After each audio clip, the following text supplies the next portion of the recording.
আলহামদুলিল্লাহ, আজকে আমাদের বহুল প্রতীক্ষিত নিজে নিজে যে স্লট পাওয়ার একটা পরিকল্পনা ছিল, সেটা আজকে বাস্তবায়ন হয়েছে। আমার ভাতিজার আজকে স্লট নিজেরা নিয়েছে, আমি নেইনি, আমি বাইরে ছিলাম। আমার অফিসে আরেকজন, আমাদের আরেক কলিগ, উনি নিয়েছেন। উনি স্লটটা নেওয়ার পর যে কি ভালো লাগছে, তার মানে সে নিজে নিজে ট্রাই করে পেয়েছে। আমরা এখন কালকে থেকে সবাই ট্রাই করব। যদি আমরা নিজে নিজে সবগুলো নিতে পারি, আলহামদুলিল্লাহ। এইটা আসলে মানে ক্রেডিট আমাদের কিচ্ছু না, আমাদের কোনো ক্রেডিটই নেই এখানে। হাই কমিশন চেষ্টা করছে আমাদের মতো সাধারণ জনগণ যেন নিজে নিজে স্লট নিতে পারে।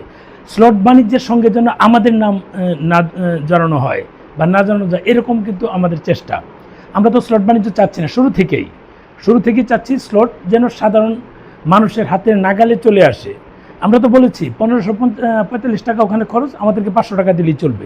আগে যেভাবে করতাম, অতিরিক্ত দরকার নেই। আমাদের কাজ হচ্ছে ট্রাভেল নিয়ে কাজ করা, ভ্রমণ করা। এই ভ্রমণ করব আমরা, আবার মেডিকেল ট্যুরিজম নিয়ে শুরু করেছি। এই মেডিকেল ট্যুরিজম নিয়ে শুরু করেছি, যারা রোগী আছে, প্রকৃত রোগী, তাদের আমরা মেডিকেল ট্যুরিজমের সাথে যুক্ত। অনেকে আছে যে ঘুরতে যায়, বডি চেক আপ করে, এরকম আমরা সিস্টেম চালু করছি, যেটা আমরা গত জানুয়ারিতে ট্রাই করেছিলাম, কিন্তু ভিসার জটিলতার কারণে সেটা আর সাহস পাইনি, অফ করে দিয়েছি। মুম্বাইতে এরকম এখন প্যাকেজ শুরু করব। অর্থাৎ আমাদের টার্গেট হচ্ছে আমরা ট্যুরিস্ট ভিসা দিয়ে হলেও আমরা মেডিকেল ট্রিটমেন্ট করতে পারি। ভারতীয় হাই কমিশনের ভিসা সেন্টারে কিন্তু যে আমরা যখন আবেদন করি, ওখানে কিন্তু অনেকগুলো পয়েন্ট দেওয়া আছে, প্রায় 20-25টা। আপনি যে কোনো উদ্দেশ্যে কিন্তু যেতে পারবেন, ওখানে বলা হয়েছে যে কোনো কাজে। তার মানে এটা ভারতীয় হাইকমিশন নতুনভাবে যে আমাদের জন্য সুযোগটা করে দিয়েছে, এটা মানে এই সময়ে খুব বেশি দরকার ছিল আমাদের। খুব বেশি বলতে আমাদের, আমি তো জানি স্লট নিতে গেলে 40-50 হাজার টাকাও পর্যন্ত অফার করতো, যে ভাই একটা স্লট নিয়ে দেন, আমার এম্বাসি ফেস করতে হবে। এখন কিন্তু এই মানুষগুলো, কিছু কিছু এম্বাসি আছে যারা যে কোনো ভিসা হলেই হলো, মেডিকেল হোক, ট্যুরিস্ট হোক। আগে যদি মেডিকেল ভিসার মানেই হচ্ছে আপনাকে ফেক ডকুমেন্টস দিতে হতো, সেটা কিন্তু এখন লাগছে না। এই ভিসা দিয়েও আপনারা চাইলে কিছু এম্বাসি ফেস করে আসতে পারবেন, এটা কিন্তু হচ্ছে। আবার কিছু এম্বাসি চায় যে ডাবল এন্ট্রি, তখন আবার ডাবল এন্ট্রি যদি আপনি ট্যুরিস্ট ভিসায় গিয়ে এম্বাসি ফেস করেন, ডাবল এন্ট্রির পর চাপ কমে যাবে। আপনি অনেকেই আছে যে নর্মাল চেক আপ করতে যাবে, তারাও মেডিকেল ভিসার জন্য স্লট নিত। এতে কিন্তু হ্যাকারদের কাছে ডিমান্ড বেড়ে যেত, চাহিদা বাড়া মানে তো তাদের মানে ভাব বেড়ে যাওয়া, পয়সা বেশি দেওয়া। সেটা কিন্তু যখন ট্যুরিস্ট ভিসায় কেউ কেউ গিয়ে চেক আপ করে আসছে বা ফলো আপ করে আসছে, নর্মালি 2 মাস 3 মাস বা 2 বছর 1 বছর পর যেতে বলে, ওগুলো কিন্তু ট্যুরিস্ট ভিসা দিয়ে গিয়ে তারা ফলো আপ করে আসতে পারে। যখন মেজর প্রবলেম, কোনো মানে অঙ্গ কাটাজনিত বা যে কোনো প্রতিস্থাপনজনিত যে কোনো মেজর প্রবলেম হলেই, কেবল অপারেশনজনিত কিছু হলেই কেবল মেডিকেল ভিসা লাগে। কারণ হচ্ছে মেডিকেল ভিসার সাথে একজন অ্যাটেন্ডেন্ট থাকে। যদি কারো অপারেশন করা হয়, সেটা অ্যাটেন্ডেন্টের সাক্ষী নিয়ে করা হয়। এটা সব দেশের আইন, আমাদের বাংলাদেশেও এটা করা হয়। মানে চুক্তি করা হয় যে এই রোগীর যদি আমরা সর্বোচ্চ চেষ্টা থাকবে যেন সুস্থ হয়ে ফিরে আসে। এছাড়াও যদি কোনো কারণে অ্যাক্সিডেন্ট ঘটেছে, সেটা দায়ভার হাসপাতাল কর্তৃপক্ষ অথবা ডাক্তার যারা থাকবে তারা দায়ী থাকবে না। এটা কিন্তু বনসই নেওয়া হয়, এটা সব দেশেই নেওয়া হয়। মানে এটার জন্য অ্যাটেন্ডেন্ট লাগে। তার মানে একটা মানে বড় ধরনের রোগের চিকিৎসা করতে গেলেই কেবল আপনাদের এই মেডিকেল ভিসা লাগবে, তখন সাথে 1-2 জন অ্যাটেন্ডেন্ট লাগে। তার মানে বাকি যারা ফলো আপে যাচ্ছে, ভিসা প্রয়োজন হচ্ছে না, মেডিকেল ট্যুরিস্টেই পারছে। তার মানে ট্যুরিস্ট যখন বেশি বেশি মানুষ করবে, ট্যুরিস্টও তো আলহামদুলিল্লাহ অনেক ছাড়ছে। আমরা যেহেতু নিজে পেয়েছি, অনেক ছাড়ছে। আর মেডিকেল ভিসায় যারা প্রকৃত রোগী, তাদের ভিসা করার ক্ষেত্রে গেলে আমাদের সুবিধা হবে।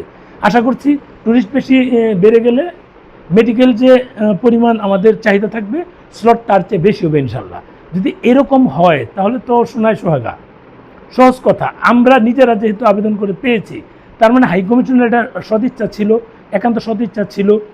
আমাকে দেখেন, গতকালকে একটা ভিডিও দিয়েছিলাম, বলছিলাম যে 1500 টাকায় কলকাতায় যাওয়ার দিন শেষ, 15,000 টাকার বাংলাদেশ।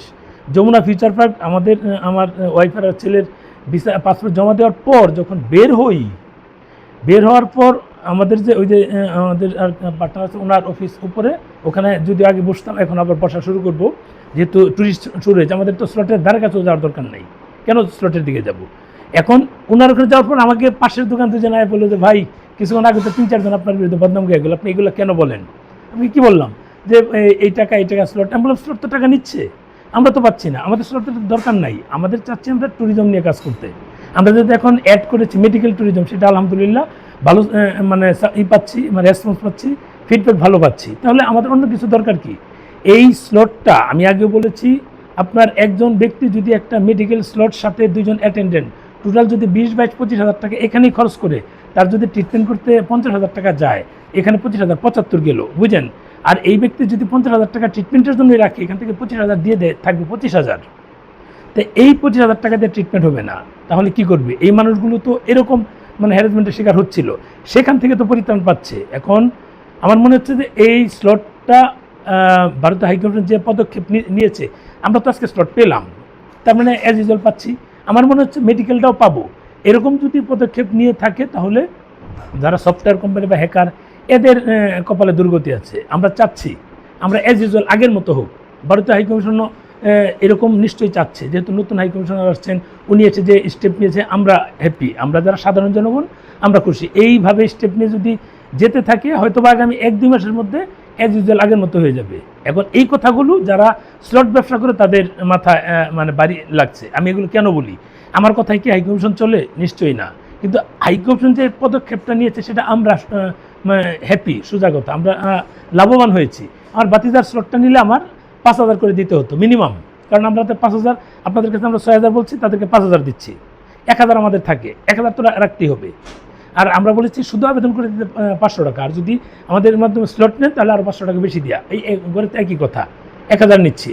আর যদি অ্যাজ ইউজুয়াল হয়ে যায় 1,545 প্লাস 1,000 2,550 হিসাব হয়ে যায়, বা আমরা আবেদন করছি, আপনারা যদি নিজেরা স্লট নেন, আবেদন করে দিলাম, স্লট নিয়ে নিলেন আপনারা, তাহলে 2,200 টাকায় হয়ে যাচ্ছে। আমরা তো চাচ্ছি এটা হোক, আমরা তো স্লটের সাথে কোনোভাবে যুক্ত হতে চাচ্ছি না। এই স্লটটা বন্ধ হোক, অতি দ্রুত বন্ধ হোক, আগামী 1 সপ্তাহের মধ্যে। এই যদি বন্ধ হয়ে যায়, আমাদের চেয়ে মানে খুশি আর কি হবে না। অনেকে বলবেন যে কারা বলে, আমাকে দালাল বলে, খুঁচায়, কারা? এই যে যারা সফটওয়্যার কোম্পানিতে জড়িত, দেখবেন এটা নিয়ে অনেক জায়গায় ট্রোল হবে, অনেক কিছু বলবে। তবে সামনের সময় কিন্তু খুব খারাপ আসছে, এটা মাথায় রাখবেন আপনারা। মানে অনর্গল এই স্লট বাণিজ্যের সাথে যুক্ত থাকবেন, আর আমাদেরকে মানে বিভিন্ন জায়গায় কালারিং করবেন, সেটা আমার মনে হয় যে এটা সময় ফুরিয়ে আসছে। হাই কমিশন যদি এইভাবে স্টেপ নিতে থাকে, যেভাবে আমাদেরকে দিচ্ছে, যেমন বললাম তো, ট্যুরিস্ট পেয়েছি, তার মানে যথেষ্ট ট্যুরিস্ট ছেড়েছে। মেডিকেল যেটা ছাড়ছিল, সেটার উপর এখন চাপ কমবে, মানে অ্যাজ ইউজুয়ালভাবে আমরা আগের মতো পাওয়ার একটা সম্ভাবনা তৈরি হয়েছে। তাছাড়া আমাদের বাংলাদেশের যে হাইকমিশনার আছে, ভারতীয় হাইকমিশনার বাংলাদেশে নিযুক্ত, উনি কিন্তু বলেছে আস্তে আস্তে অন্যান্যগুলো খুলে দিবে। তার মানে অন্যান্য খুললে নিশ্চয়ই এই স্লটগুলো রাখবে না, আরও বাড়াবে, তাদের লোকবল নিশ্চয়ই আবার বাড়াবে। এই যদি হয়, তাহলে আমার বিশ্বাস খুব দ্রুত এই স্লট বাণিজ্যটা বন্ধ হবে। এটা হলে আপনাদেরকে নিয়ে মানে মিলাদ পড়াবো, মিষ্টি খাওয়াবো, সোজা কথা। আমাদের অফিসে দাওয়াত করে যদি হয় 200-300 লোককে বা 500 লোককে মিষ্টি খাওয়াবো, যদি এটা ফুলফিল যদি বন্ধ হয়ে যায়। আমার এই কথা আমাকে যারা স্লট তুলে দেয়, অনেকেই বিরক্ত হবে, অনেকেই খারাপভাবে বলবে, কিন্তু আমার বিশ্বাস যে এই স্লটটা দ্রুত বন্ধ হবে। আর যদি বন্ধ না হয়, তাহলে তো আপনাদের কাছে আবার যেতে হবে। যদি এমন হয়, প্রয়োজনে এই বিজনেসই অফ করে দিব। যারা অন্য জায়গায় স্লট নিয়ে আসবেন, আমরা তাদেরকে নিয়ে ঘুরতে যাব। রুগীদের ক্ষেত্রে তো একটা হাইকমিশন তো একটা অপশন দিয়েই থাকে যে ফাইল তারা জমা নেয়। যদি এই জমা নেওয়ার নিয়মটা থাকে, তাহলে আমরা জমা দিয়ে এই বিছানোর চেষ্টা করবো। নয়তো তাদেরই মানে বাধ্য হয়ে আপনাদের কাছে আবার যেতে হবে, যারা বিজনেস করেন। অনেকে হয়তো আমাদেরকে স্লট দেবেন না, দেন, কোনো অসুবিধা নেই। এই কথার জন্য যদি স্লট না দেন, আমরা মেডিকেল ট্যুরিজম বন্ধ করে দেবো, যতক্ষণ পর্যন্ত ভারতীয় হাইকমিশন এই ট্যুরিস্টের মতো মেডিকেল ভিসা মানে স্লটগুলো ওপেন না করবে, ওই পর্যন্ত অপেক্ষা করবে, কিছু করার নেই। কিন্তু তারপরেও চাচ্ছি স্লট বাণিজ্য বন্ধ হোক। এই স্লট বাণিজ্য বন্ধ হলে আমাদের মতো সাধারণ লোকগুলো অনেক উপকৃত হবে।